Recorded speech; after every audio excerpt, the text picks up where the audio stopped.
ಎಲ್ಲರಿಗೂ ನಮಸ್ಕಾರ. ಇಂದಿನ ಈ ವಿಡಿಯೋನಲ್ಲಿ SEP 4th sem BCA Kannada ಪಠ್ಯಪುಸ್ತಕದಲ್ಲಿ ಇಡಲಾಗಿರುವಂತಹ ಕಂತು ಪುರಾಣ ಪಾಠದ ಸಾರಾಂಶವನ್ನು ತಿಳಿದುಕೊಳ್ಳೋಣ. ಈ ಪಾಠವನ್ನು ಬರೆದಿರುವಂಥವರು MS ನರಸಿಂಹಮೂರ್ತಿ. ಕಂತು ಪುರಾಣ ಅನ್ನೋ ಪ್ರಬಂಧದಲ್ಲಿ ಲೇಖಕರು ಇಂದಿನ ಸಮಾಜದಲ್ಲಿ ಕಂತು ಪದದ ಆಕರ್ಷಣೆ, ಅದರ ಲಾಭ ನಷ್ಟಗಳು ಮತ್ತು ಜನರ ಮನೋಭಾವವನ್ನು ತುಂಬ ಹಾಸ್ಯಮಯವಾಗಿ ವಿವರಿಸಿದ್ದಾರೆ. ಲೇಖಕರ ಪ್ರಕಾರ ಕಂತು ಅನ್ನೋ ಪದ ಕೇಳಿದ ತಕ್ಷಣ ಜನರಲ್ಲಿ ಕುತೂಹಲ ಉಂಟಾಗುತ್ತೆ. ಯಾರಾದರೂ ಕಂತಿನಲ್ಲಿ ಕೊಡ್ತಾರೆ ಅಂತ ಗೊತ್ತಾದರೆ ಜನರು ಕೂಡಲೇ ಏನನ್ನ ಕಂತಿನಲ್ಲಿ ಕೊಡ್ತಾರೆ? ಮಕ್ಕಳೇ, ಕಂತು ಅಂತಂದರೆ ನಾವು EMI ಕಟ್ತೀವಲ್ಲ, ಅದನ್ನೇ ಇಲ್ಲಿ ಕಂತು ಅಂತ ಹೇಳಿರೋದು. ಸೊ ಜನರು ಕೇಳ್ತಾರೆ, ಏನನ್ನ ಕಂತಿನಲ್ಲಿ ಕೊಡ್ತಾ ಇದ್ದಾರೆ ಅಂತ. ಎಷ್ಟಂತೆ ಕಂತು, ಎಲ್ಲಿ ಸಿಗುತ್ತೆ ಅಂತ ವಿಚಾರಿಸೋದಕ್ಕೆ ಆರಂಭಿಸ್ತಾರೆ. ಸಾಲ ಅನ್ನೋ ಪದ ಭಯ ಹುಟ್ಟಿಸಿದ್ರು ಕಂತು ಅನ್ನೋ ಪದ ಮಾತ್ರ ಸಿಹಿಯಾಗಿ ಕೇಳಿಸುತ್ತೆ. ಕಂತು ಮತ್ತು ತಿಂಗಳು ಎರಡು ಒಂದಕ್ಕೊಂದು ಪರಸ್ಪರ ಸಂಬಂಧವನ್ನು ಹೊಂದಿದೆ. ತಿಂಗಳ ಕೊನೆಯಲ್ಲಿ ಸಂಬಳ ಬರುತ್ತೆ. ಅದೇ ಸಮಯದಲ್ಲಿ ಕಂತು ಕಟ್ಟಾಗಬೇಕಾದ ದಿನವೂ ಬರುತ್ತೆ. ಕೆಲವು ಕಂತುಗಳು ತುಂಬ ದೊಡ್ಡದಾಗಿದ್ದು ಅವು ತಿಂಗಳ ಸಂಬಳವನ್ನೇ ಖಾಲಿ ಮಾಡಿಬಿಡುತ್ತೆ.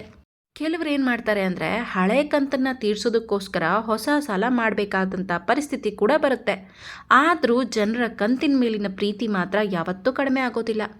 ಆಫೀಸ್ಗಳಲ್ಲಿ ಕೆಲಸ ಮಾಡೋರು ಕಂತಿನ ಜಾಲದಲ್ಲಿ ಹೆಚ್ಚು ಸಿಕ್ಕಾಕೊಂಡ್ಬಿಟ್ಟಿರ್ತಾರೆ. ಕಾಂತಪ್ಪ ಅನ್ನೋ ವ್ಯಾಪಾರಿ ಕಚೇರಿಗಳಿಗೆ ಬಂದು ಹೊಸ ಬಟ್ಟೆಗಳು, ಸೀರೆಗಳು, ಪ್ಯಾಂಟ್ಗಳನ್ನ ತೋರಿಸಿ ಕಂತಿನಲ್ಲಿ ಮಾರಾಟ ಮಾಡ್ತಾನೆ. ಎಲ್ಲರೂ ಆಫೀಸ್ನಲ್ಲಿ ಕೆಲಸ ಮಾಡೋರು ಅವನ ಸುತ್ತ ಸೇರಿ ವಿವಿಧ ವಸ್ತುಗಳನ್ನ ಖರೀದಿ ಮಾಡ್ತಾರೆ. ಆ ವ್ಯಕ್ತಿನೇ ಕಂತಿನಲ್ಲಿ ವಸ್ತುಗಳನ್ನ ನೀಡೋರು ಆಗಿರ್ತಾರೆ. ಅದೇ ರೀತಿ ಹಳೆ ಕಂತುಗಳನ್ನ ವಸೂಲಿ ಮಾಡೋರು ಕೂಡ ಆಗಿರ್ತಾರೆ. ಕೆಲವೊಮ್ಮೆ ಕಂತಿನಲ್ಲಿ ಕೊಂಡಂಥ ವಸ್ತುಗಳು ಬೇಗ ಹಾಳಾಗ್ಬಿಡುತ್ತೆ. ಸೀರೆಗಳ ಬಣ್ಣ ಕೂಡ ಹೋಗ್ಬಿಡುತ್ತೆ. ವಸ್ತುಗಳು ಕೆಟ್ಟು ಹೋಗುತ್ತೆ. ಮೊದಲಾದ ಸಮಸ್ಯೆಗಳು ಕೂಡ ಉಂಟಾಗುತ್ತೆ. ಆದರೆ ಜನರು ಮತ್ತೆ ಹೊಸ ಕಂತಿನ ಆಕರ್ಷಣೆಗೆ ಒಳಗಾಗ್ತಾರೆ. ಈ ಮಿಡಿಲ್ ಕ್ಲಾಸ್ನವ್ರು ಇರ್ತಾರಲ್ಲ, ಅಂದರೆ ಮಧ್ಯಮ ವರ್ಗದವರು, ಅವರಿಗೆ ಸಂಪೂರ್ಣ ಹಣವನ್ನು ಕೊಟ್ಟು ಟೆಲಿವಿಷನ್ ಅಥವಾ ಫ್ರಿಡ್ಜ್, ಸ್ಕೂಟರ್ ಹೀಗೆ ಮನೆಗೆ ಬೇಕಾಗಿರುವಂತಹ ವಸ್ತುಗಳು ಅಥವಾ ಜಾಗ ಹೀಗೆ ದುಬಾರಿ ವಸ್ತುಗಳನ್ನ ಪರ್ಚೇಸ್ ಮಾಡೋದಕ್ಕೆ ಆಗೋದಿಲ್ಲ. ಸಂಬಳ ಕಡಿಮೆ ಆಗಿರೋದ್ರಿಂದ ಒಂದೇ ಬಾರಿಗೆ ಪೂರ್ತಿ ಹಣ ಕೊಟ್ಟು ಖರೀದಿ ಮಾಡೋದಕ್ಕೆ ತುಂಬ ಕಷ್ಟ ಆಗುತ್ತೆ. ಆದ್ದರಿಂದ ಕಂತು ಪದ್ಧತಿ ಅವರಿಗೆ ಬಹಳ ಸಹಾಯಕ ಆಗಿರುತ್ತೆ. ಮೊದಲು ಕಂತು ಕಟ್ಟಿದ ತಕ್ಷಣ ವಸ್ತು ಮನೆಗೆ ಬರುತ್ತೆ. ಆದರೆ ನಂತರದ ಹಲವಾರು ಕಷ್ಟಪಡಬೇಕಾಗಿ ಬರುತ್ತೆ. ಜಾಹೀರಾತುಗಳಲ್ಲೂ ಕೂಡ ಕಂತಿನ ಮಹತ್ವ ಹೆಚ್ಚಾಗ್ಬಿಟ್ಟಿದೆ. 500 ರೂಪಾಯಿ ಕೊಟ್ಟು TV ಮನೆಗೆ ತೆಗೆದುಕೊಂಡು ಹೋಗಿ ಅಂತ ಜಾಹೀರಾತುಗಳನ್ನ, ಅಡ್ವರ್ಟೈಸ್ಮೆಂಟ್ಗಳು ಕೂಡ ತೋರಿಸ್ತಾರೆ. ಅದನ್ನು ಕೂಡ ನೀವು ನೋಡಿರಬಹುದು. ಈ ರೀತಿ EMIಲಿ ಸಿಗುವಂಥ ವಸ್ತುಗಳಿಗೆ ಜನ ಬೇಗ ಅಟ್ರಾಕ್ಟ್ ಆಗ್ತಾರೆ. ನಂತರ ಉಳಿದ ಹಣಗಳನ್ನು ಸುಲಭ ಕಂತುಗಳಲ್ಲಿ ಕಟ್ಟಬೇಕು ಅಂತ ತಿಳಿಸ್ತಾರೆ. ಲೇಖಕರು ಹಾಸ್ಯಭರಿತವಾಗಿ ಕಂತು ಮತ್ತು ಕತ್ತು ಅನ್ನೋ ಪದಗಳ ಸಾಮ್ಯತೆಯನ್ನು ವಿವರಿಸ್ತಾರೆ. ಕಂತಿನಲ್ಲಿ ವಸ್ತು ಕೊಂಡವನಿಗೆ ಅದು ಸಂತೋಷವಾದರೆ ಜಾಮೀನುದಾರನಿಗೆ ಅದು ಕುತ್ತಾಗಿ ಪರಿಣಮಿಸುತ್ತೆ.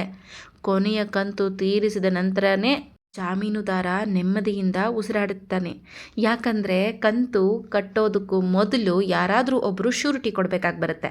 ಅಕಸ್ಮಾತ್ ಏನಾದರೂ ಕಂತು ಕರೆಕ್ಟಾಗಿ ಕಟ್ಟಲಿಲ್ಲ ಅಂದರೆ ಯಾರು ಜಾಮೀನನ್ನ ಕೊಟ್ಟಿರ್ತಾರೋ ಅವರೇ ಇವರ ಕಂತನ್ನು ಸಂಪೂರ್ಣವಾಗಿ ಕಟ್ಟಬೇಕಾಗಿ ಬರುತ್ತೆ. ಅದಕ್ಕೆ ಯಾವ ವ್ಯಕ್ತಿ ಕೂಡ ಡೈರೆಕ್ಟಾಗಿ ಅವರಿಗೆ EMIನ ಕಟ್ಟೋದಿಲ್ಲ. ಅವರನ್ನು ಒಬ್ಬರು ಯಾರಾದರೂ ನಂಬಿಕಸ್ಥರು ಅವರಿಗೆ ಪರ್ಮಿಷನ್ ಕೊಟ್ಟು ಸೈನ್ ಮಾಡಿದ್ರೆ ಮಾತ್ರ ಇವರಿಗೆ ಆ ವಸ್ತು ಸಿಗುತ್ತೆ.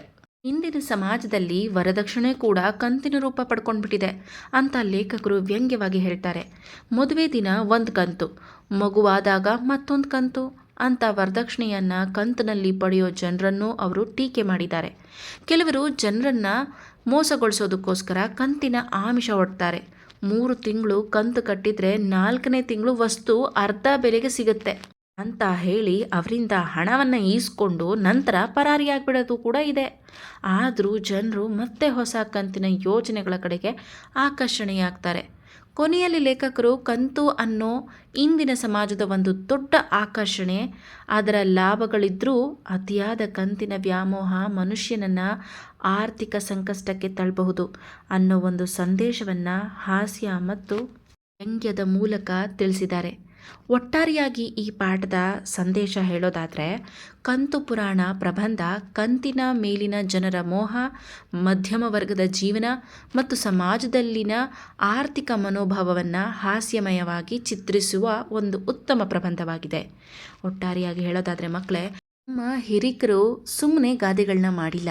ಆಸೆಗೆ ಇದ್ದಷ್ಟು ಕಾಲು ಚಾಚಬೇಕು ಅನ್ನೋ ಒಂದು ಪದ ಎಷ್ಟು ಇಲ್ಲಿ ಅನ್ವಯ ಆಗುತ್ತೆ ನೋಡಿ. ನಮ್ಮ ಕೈಯಲ್ಲಿ ಎಷ್ಟಾಗುತ್ತೋ ಅಷ್ಟಕ್ಕೆ ಮಾತ್ರ ನಾವು ವಸ್ತುಗಳ ಮೇಲೆ ಇರಬಹುದು, ನಮ್ಮ ಜೀವನ ಶೈಲಿ ಮೇಲೆ ಇರಬಹುದು ಆಸೆಯನ್ನು ಪಡಬೇಕು. ಸಾಲ ಮಾಡಿ ತುಪ್ಪ ತಿನ್ನುವಂಥ ಒಂದು ಕ್ರಿಯೆಯನ್ನು ಮಾಡಬಾರ್ದು. ಯಾಕಂದರೆ ಕೊನೆಗೆ ನಮ್ಮನ್ನು ಸಾಲ ಶೂಲಕ್ಕೆ ಏರಿಸ್ಬಿಡುತ್ತೆ. ಎಷ್ಟಿದೆಯೋ ಅಷ್ಟರಲ್ಲಿ ಖುಷಿಯಾಗಿ ಜೀವನ ನಡೆಸಬೇಕು.